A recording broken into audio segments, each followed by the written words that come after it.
To tell us more about audiology and how this unique program connects children to the audiology services specific to their needs, would you welcome audiologist Jane McGovern and Hear and Say alumni Megan Rowe. Jane, Megan, up you come.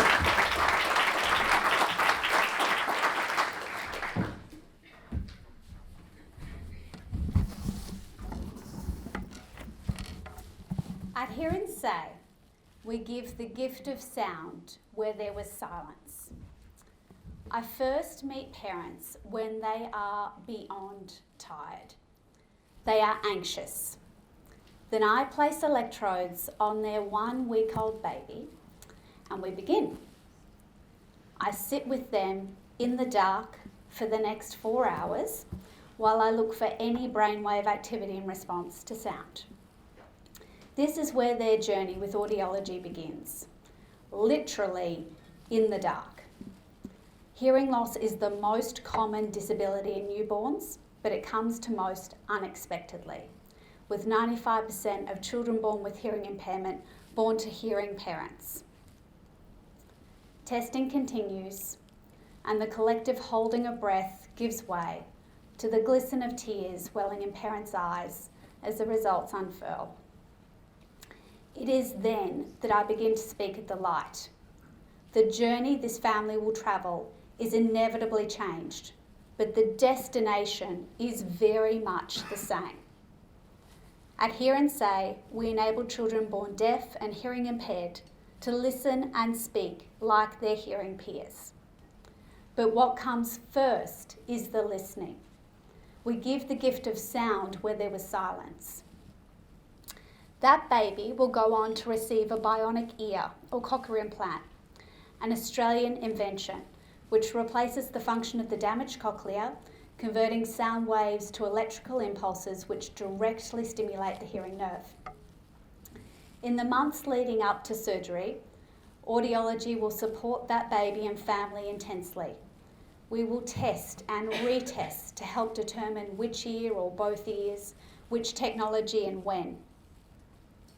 We will surround that family with a multidisciplinary support team with amazingly skilled ear, nose and throat surgeons, listening and spoken language therapists, even play groups filled with future friends.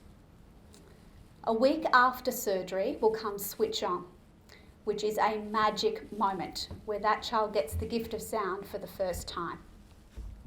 Once again, there is the collective holding of breath as we program each of the electrodes in the cochlear implant, and then we switch it on. Again, there are tears in the parents' eyes. It's pure joy. As for the baby, their eyes just go wide as new worlds open. That baby and family will stay with us and grow with us. We will program that implant hundreds of times in the decades to come. We want to ensure that that gift of sound keeps giving that child every opportunity as they learn to talk, because 92% of our children will have language just like their hearing peers before kindergarten. As they first walk through that school gate, because 99% of our children will attend mainstream schooling. As they go on to their choice of vocation or tertiary education. Megan is one of our Hear and Say alumni, and her story gives hope to the next generation of our Hear and Say families. Good evening. I'd just like to share a little bit about myself. So since graduating from high school, I have completed 2 university degrees from Griffith University. So I've got a Bachelor of Fine Art majoring in Jewellery and Small Objects and a Bachelor of Design majoring in Product Design.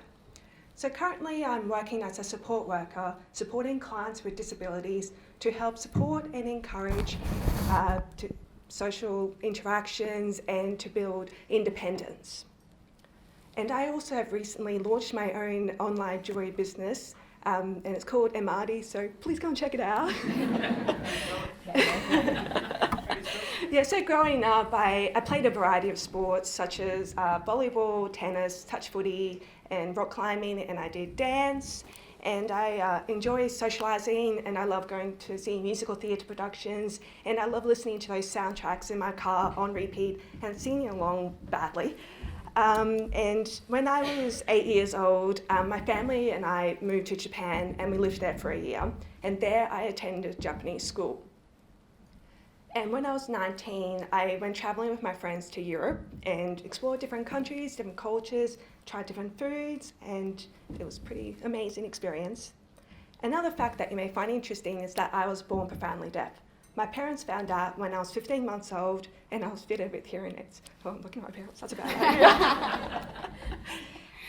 When I was fitted with hearing aids, and then at 18 months old, that's when I was fitted. And when I was, at that time, I was fortunate to become across Hear and Say and was able to utilise the services and that as well.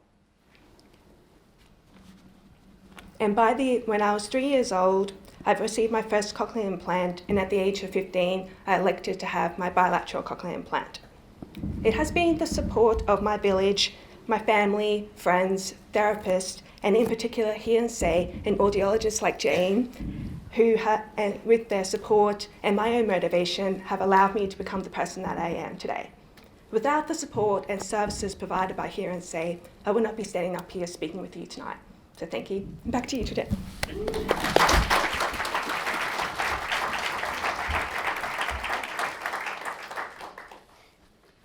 We don't like to talk about the costs of our audiology program, but rather the investment in these children growing up to lead happy, purposeful, independent lives. So for $100 is around the cost of what it is for us to program a cochlear implant once, one of those mapping appointments. $1,000 enables us to take a child all the way from diagnosis through to the day we switch them on, all of that intensive period. And $10,000 does that for 10 kids. Every bit counts. Last year we switched on 33 children and we're hoping to enable the same number, if not more, this year, which is great. Imagine seeing a deaf child hear for the first time. I have this privilege, so I want to leave you with my favourite switch on. He was a 7-month-old baby, the only child to devoted parents. And in this family's tradition or culture, the first sound a baby hears after birth should be a blessing. When the godparents to this baby found out that he was deaf and actually hadn't heard that blessing at birth, they flew from the other side of the world to be there at Switch On. Switch On day comes, and we sat in suspenseful silence as I finalised programming each of the electrodes. I'm just about to switch it on, and construction starts next door. So I leave the family, duck outside, and politely ask the builders to down tools just for a minute while this baby hears sound for the first time. No worries, love, they assure me. No sooner do I sit back down with the family and the hammers start again. So the family and I asked the builders to join us. This baby's extended family and friends were all watching the appointment on a big screen just outside the room with a banquet set up ready to celebrate. So lured by the promise of food, the builders down tools and join the rest of the spectators.